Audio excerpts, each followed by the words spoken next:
करमाळेमध्ये मी इथं स्थानिक नाहीये, पण ह्या देवीबद्दल आम्ही ऐकलंय, कुठंतरी वाचनात असं आलंय की छत्रपती शिवाजी महाराज स्वतः या देवीच्या दर्शनाला आले होते.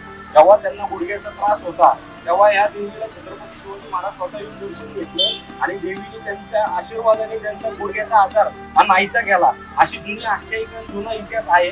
हा मी कुठेतरी वाचनात ऐकलेला आहे. आणि इथे जुनी जाणती लोक मंडळी आहेत की ती सांगतात की हा पार जो होता ना, हा इथे बसलो तर पाय याचे खाली म्हणजे असे डोळत म्हणजे इतका उंच पार होता.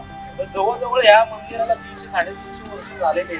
शिव पुराण मधलं हे मंदिर आहे आणि तुम्ही देवीची वंशीला बघता तर ती खूप जुनी आहे. त्याचा मुखवटा हा नंतर इथल्या स्थानिक लोकांनी बनवला. हा वनराज मंडळाचा हा सगळा परिसर आहे.